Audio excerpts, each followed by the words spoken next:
Panorama group, जो सोचता है वो करता है।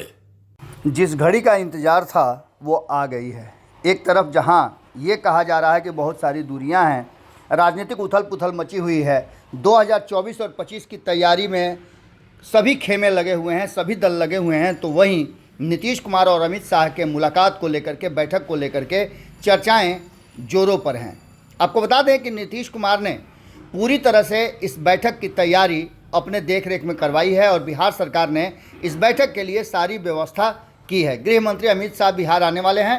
पूर्वी क्षेत्रीय परिषद की बैठक आज रविवार को होनी है। शाम के इस बैठक के साथ 4 राज्यों के अन्य प्रतिनिधि भी इस बैठक में शामिल होंगे। आपको बता दें कि पूर्वीय क्षेत्रीय परिषद की बैठक 10 दिसंबर यानी आज रविवार को होनी है। 26वीं बैठक पटना में आयोजित की जानी है। इस बात को लेकर के लगातार चर्चाएं हो रही हैं और केंद्रीय गृह मंत्री इस बैठक की अध्यक्षता करेंगे। बैठक में बिहार के मुख्यमंत्री नीतीश कुमार के साथ साथ पश्चिम बंगाल की मुख्यमंत्री ममता बनर्जी, उड़ीसा के मुख्यमंत्री नवीन पटनायक और झारखंड के मुख्यमंत्री हेमंत सोरेन को शामिल होना है।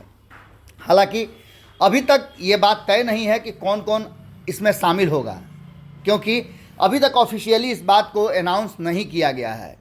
लेकिन इन सब के बावजूद नीतीश कुमार और गृह मंत्री अमित शाह की बैठक तो होनी है।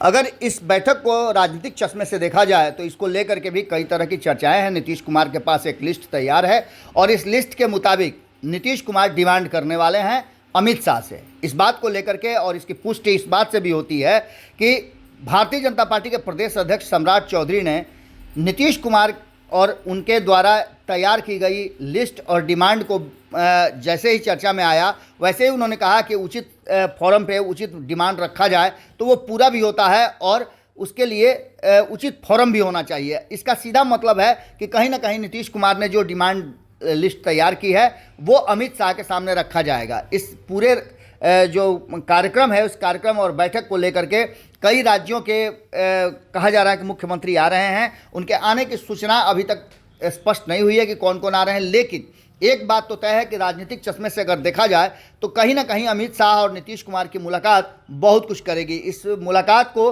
पूरी तरह से जनता दल यूनाइटेड और नीतीश कुमार ने अपने पाले में रख लिया है। आपको बता दें कि सभी सांसद जो जनता दल यूनाइटेड के हैं लगभग पटना आ चुके हैं। नीतीश कुमार के साथ बैठक के बाद इस पूरे विषय पर चर्चा होगी और अमित शाह के साथ बैठक में कुछ निकल करके सामने आएगा। पूर्वी क्षेत्रीय परिषद की बैठक होने के साथ साथ बिहार को लेकर के और बिहार के विकास को लेकर के, बिहार के जो क्षेत्रीय सीमांकन है, क्षेत्र अलग अलग राज्यों के साथ साथ नेपाल से सीमाएं जुड़ी हुई हैं, उसको लेकर के भी चर्चाएं होंगी। लेकिन सबसे बड़ी चर्चा बिहार में राजनीतिक उथल पुथल की हो रही है। कहा यह जा रहा है कि अमित शाह नीतीश कुमार मुलाकात के बाद यदि अमित शाह नीतीश कुमार के डिमांड को मान लेते हैं, स्वीकार कर लेते हैं, तो राजनीतिक परिस्थितियां अलग होगी। हमने खबरों में भी आपको बताया था।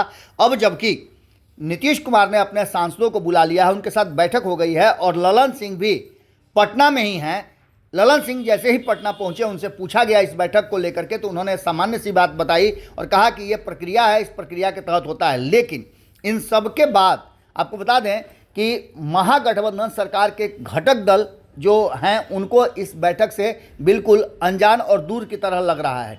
उन्हें इस बात की जानकारी तो है, लेकिन बहुत दूर दूर तक उनसे कोई चर्चा नहीं हो रही है। आपको बता दें कि तेजस्वी यादव से जब इस विषय पर पूछा गया तो उन्होंने भी इसी बात को कहा कि ये सामान्य सी बैठक है। हालांकि आपको याद होगा कि इससे पहले नीतीश कुमार ने तेजस्वी यादव को, जो पश्चिम बंगाल में पिछले साल बैठक हुई थी पूर्वी क्षेत्रीय परिषद की, उसमें भेजा था। लेकिन इस बार अमित शाह और नीतीश कुमार की आमने सामने मीटिंग को लेकर के कई तरह के कयास लगाए जा रहे हैं और कहा यह जा रहा है कि बिहार को विशेष राज्य का दर्जा जो नीतीश कुमार लगातार मांग रहे हैं, हो सकता है कि अमित शाह के सामने वो रखें और अमित शाह इस पर विचार भी करें। अब देखना दिलचस्प होगा कि इस बैठक से क्या निकल करके सामने आता है। हमारी पूरी नज़र बनी हुई है इस बैठक पर। इस बैठक को बिहार सरकार और खास करके नीतीश कुमार ने अपने देखरेख में सारी व्यवस्थाएं की हैं। बैठक के बाद क्या निकल करके आता है, हमारी नज़र बनी हुई है। आपकी नज़र भारत लाइव पे होनी चाहिए। बहुत बहुत धन्यवाद। अगर ये वीडियो पसंद आई और वह बिहार के राजनीति और बिहारियत से सरोकार रखेनी तो सब्सक्राइब बटन दबा के चैनल के सब्सक्राइब कर ली। ओजे एगो घंटी बा, ओकरा बटन दबा देला से कुल सटीक और मारक खबर रुआ मुफ्त में मिल जाई। अगर रुआ पत्रकारिता के हमनी के नया प्रयोग में सहयोग कर चाहतानी तो ज्वाइन बटन दबा दी। पेटीएम नंबर नोट कर ली 9386816700। धन्यवाद।